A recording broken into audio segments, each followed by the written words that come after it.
Bet on Bears fans, question on the table today. Do we trust Ryan Poles to make the right decision between keeping Justin Fields and drafting Caleb Williams? Let's talk about it starting now.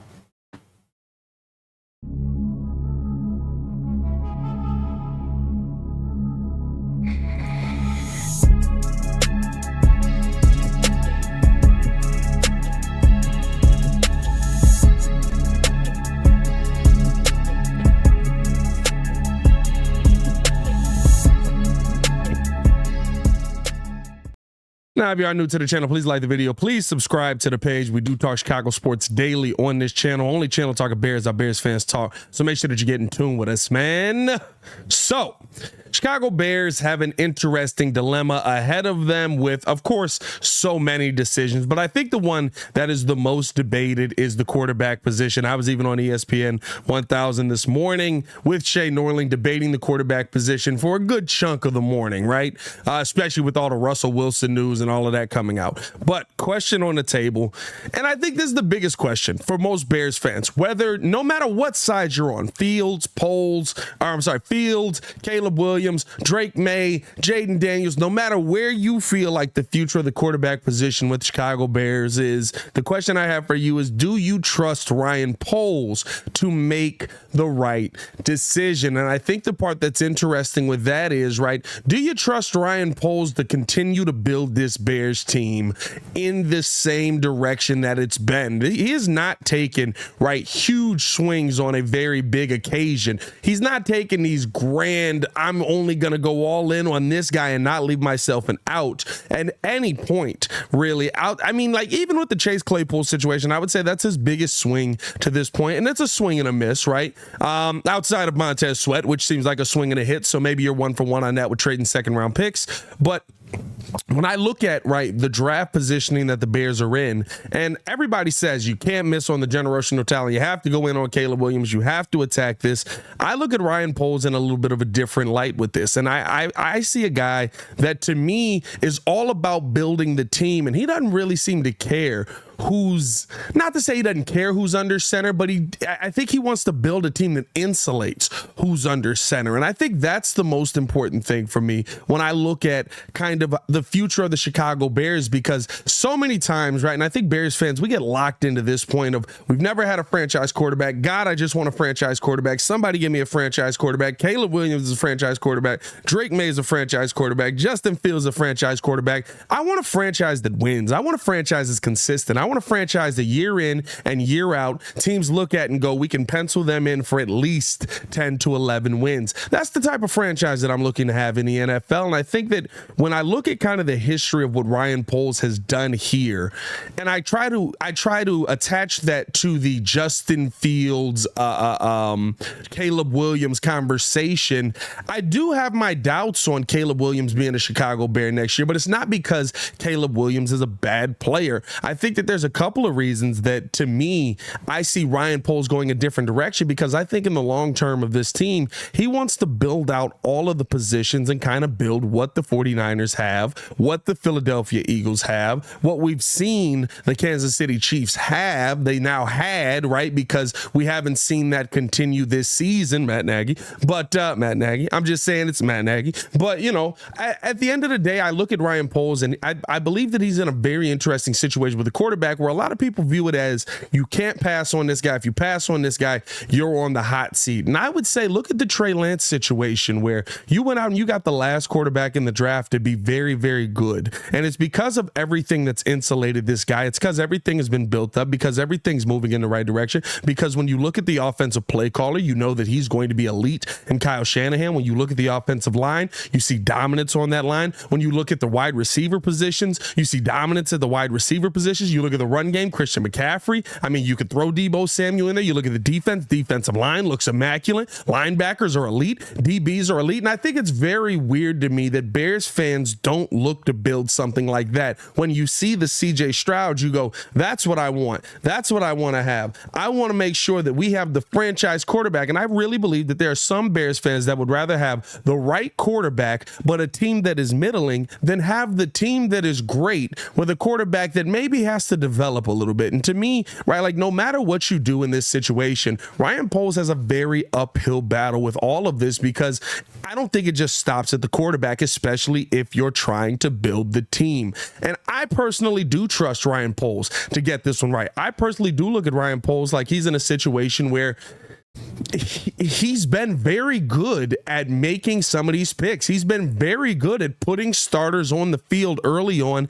in his draft tenure. Now, there's going to be a draft where we look at it and we're like, oof, right? It's going to come. Hopefully it's not this one because we're very early in this. But Ryan Poles showed up basically 2 years ago, gutted the team in the first year, drafted a bunch of rookies that end up being starters. We had one of the youngest backfields in the NFL when you look at the DBs, and all of a sudden you looked around and you were like, wait a minute, every one of these guys that he drafted can play for the most part, especially the guys he drafted high. I really like that. We flip it around. We go into this year's draft. We get Darnell Wright. We get Tyreek Stevenson. We get Javon Dexter, who is improving at a very good rate since Montez Sweat has showed up. You add Montez Sweat. You go out there and you add Tyreek Stevenson, and you start looking around and you go, wait a minute, he's hit on another draft class. And so that's why I kind of want, like, I feel like the war is happening right now, right? Like we got shots fired everywhere. Fields lover, Caleb Williams bros, everybody's going at it here. And at the end of the day, my question is, do you trust Ryan Poles enough to let him make the right decision and feel good about it? And this is coming from somebody who believes that Justin Fields should be the starting quarterback for the Chicago Bears,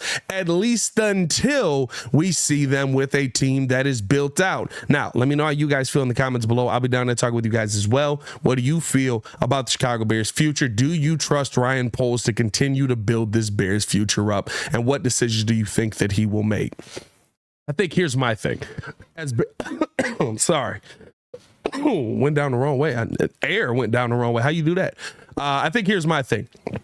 As Bears fans, a lot of times we look at the other teams and we say, well, we're not in a position to get that, right? We look at the San Franciscos. We look at the Philadelphias. We look at the, I'll give you the Dallas Cowboys. I'll give you, right, like the Los Angeles Chargers, even though they're pretty bad, right? We're not in a position to build a team like that. But for the first time, Bears fans, yes, we are.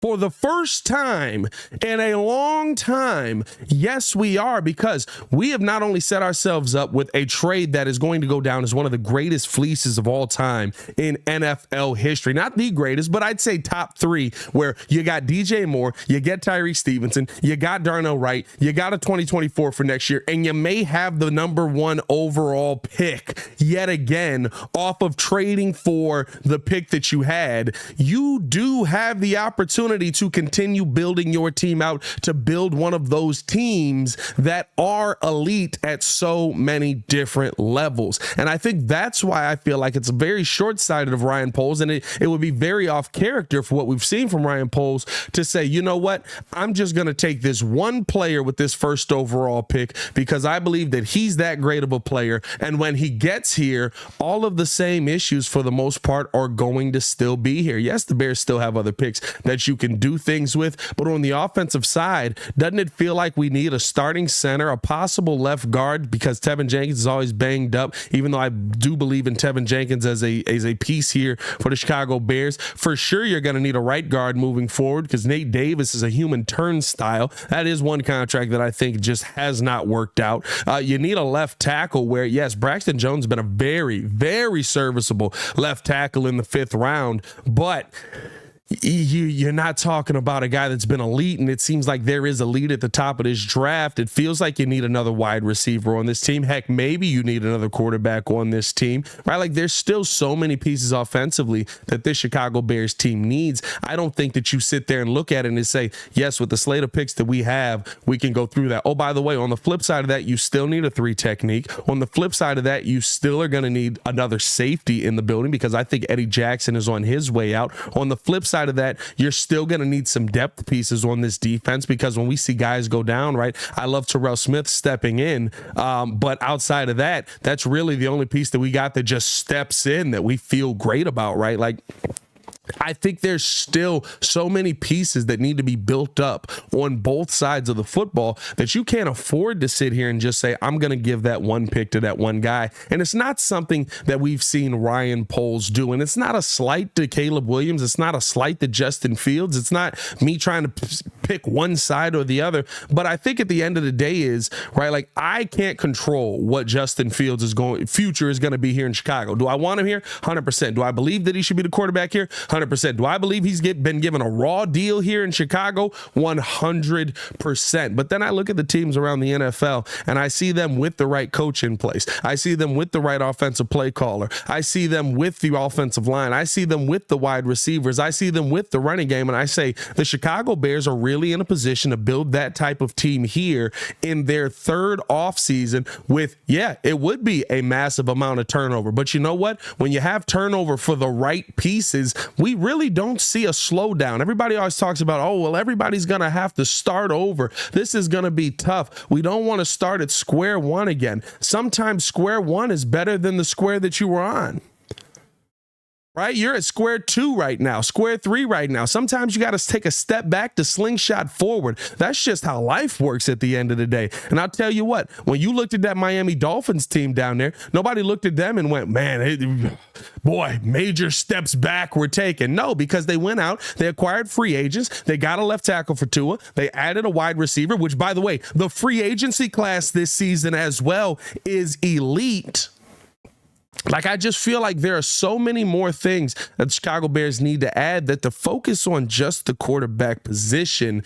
I don't see Ryan Poles going all in on that position. Now, maybe later in the draft we could see that. Maybe there's some kind of move that he makes in free agency to address the quarterback position. Maybe he still moves on from Justin Fields, and trading Justin Fields is how he gets the slew of picks in. Maybe all of those scenarios, right? Like there is a case for both. But at the end of the day, the one thing that Ryan Poles has shown me through 2 seasons here is that this guy seems like he not only knows how to make decisions, but that he's really, really good at it. And he's not afraid to swing and miss to go for a home run. And if the home run falls short of a pop-up, he's not afraid to do it again and see if that's going to work. Guess what? Swing and a miss, Chase Claypool went for the home run, landed in the infield. It's not even out of the infield with Chase Claypool because he's been an absolute joke down in Miami as well.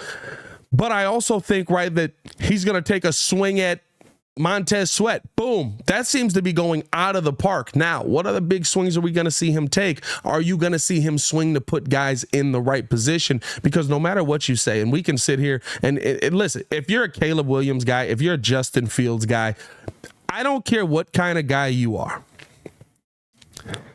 You better not be a Luke Getsy guy.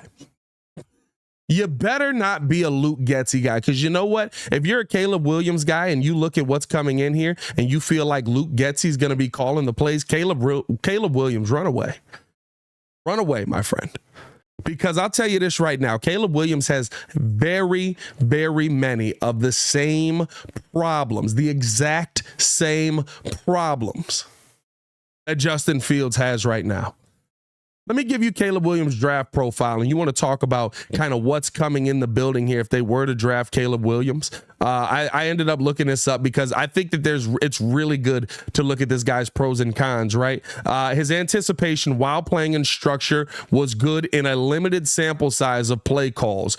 He was not carried by an innovative offensive scheme or elite NFL playmaker, so his adjustment to a bad NFL situation may not be as jarring. Able to produce chunk plays to help him overcome. These are the positives, right? Lightning quick reaction when he sees a receiver coming open, able to manipulate defenders with his eyes, very good pocket mobility, willing to keep his eyes downfield, buys time for his receivers, able to scramble thanks to his quickness, but is not reliant on his legs to move the chain. Now, here's the weakness. Vulnerable to shouldering too much of the offensive responsibilities, causing him to pass on quick throws in favor of extending plays downfield. Have we seen that? Have we seen when we've got guys streaking down the field and Justin goes to the check down? Right? Can be too reliant on his elite arm to make throws, compromising in footwork, balancing, and leading to missed throws. We seen that? Was not exposed to more sophisticated timing-based offense, so adjusting to advanced play calls, formations, route combinations could include a learning curve. Oh, a learning curve.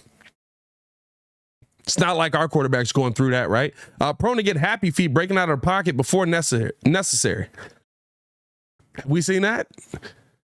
Like when I tell you like that Justin Fields and Caleb Williams are very, very similar guys. It's not because I'm sitting here telling you that, you know, like I think that Justin Fields' career is just going to be has been leaps and bounds better than what Caleb Williams may come in and do. But I think that we're seeing the same guy. We're seeing the same things. Why would Ryan Poles put that with the situation that we currently have here? Because the things that we view now as excuses for Justin Fields, guess what? If we draft Caleb Williams, we'll be talking about them as reasons why he's not successful. We're just in year 3 of this thing with Justin, and so everybody's kind of like, everything's an excuse. I've never seen more excuses made for Justin Fields. Guess what's going to happen when Caleb Williams gets here his first year? We're going to talk about, oh man, but he's got offensive pressure in his face all the time. How are you going to stop that? Oh man, but you know, he doesn't have wide receivers that are getting open downfield. How are you going to fix that? Oh man, well, he's not hitting guys over the middle. Oh man, well, you know, he's vacating the pocket too quick because the pocket's collapsing in his lap. Like all those things that are excuses for Justin Fields are just going to be the reasons why Caleb Williams is going to get bought probably 3 years. And we call them excuses, but they're real things that can be fixed this offseason if you go all in, if you get a haul of picks for this first overall draft pick, and if at the end of the day, Ryan Poles makes the right decision. So again, I come to the question of this video. Do you trust Ryan Poles to make the right decision on the quarterback position? Justin Fields versus Caleb Williams. Do you trust him to build this team out? Because for me, the quarterback position right now it's something that exists. Would CJ Stroud look good here? Sure, maybe, but I don't know how Luke Getsy would handle a CJ Stroud, but maybe he would look good here. Maybe I would like to see CJ here. I think that situations do matter. I think that coaching does matter. You want to know why? Because I'm watching one of a real generational talent, right? We attach generational talent to everything. Boom, this guy, generational talent, generational talent, generational talent, generational talent. We attach that to everything. The ones that are real, look what happens to them when coaching isn't elite, when coaching isn't putting you in the best position. Look what happens. I get it. Kadarius Toney drops. Travis Kelce drops. I get it. All the drops definitely matter. But they don't matter with Justin Fields, right? That's a whole different story. But look how that Chiefs offense looks with Matt Nagy. With a generational quarterback under center, a real generational talent, and you sit there and you tell me that coaching doesn't matter. Because if you're willing to do that, I'm done talking to you. So for me, I think that there are, right, like situations do matter. Can you make the Chicago Bears the right situation to where the guy that comes in, listen, I get it. We're seeing guys who definitely seem like they have less talent than Justin Fields go out there and have 300-400 yard days. But then I look at the teams that they're on and I'm just like, well, yeah, but he's got an offensive line in front of him. Or, but yeah, he's got wide receivers that are getting open. Or, but yeah, he's got, yeah, I mean, like there's so many things where we will view them as excuses for Justin and we will call them, we will say that they're the reasons that whoever the next quarterback of the Chicago Bears should be given time. That's what we'll do. And our hope is that a good quarterback can adjust to our bad situation. Why don't we just make the situation good? Do you trust Ryan Poles to make the situation good? Let me know in the comments below, man. I'll be down there talking with you guys as well. As always, it's your boy Pat the Designer back at it again to continue watching our Chicago Bears content. Click the links on the screen. Check the links in the description below. Bulls watch party tonight, so tune in with us on that. We will be live at 7 watching Bulls versus Pacers, so that'll be a fun game. It should be. We'll see what the Bulls end up doing. No Vooch. Maybe Andre Drummond comes out and cooks there. Hey, man, as always, it's your boy Pat the Designer back at it again. Appreciate you guys for tuning in, showing love. Y'all stay safe out there, Chicago. Peace.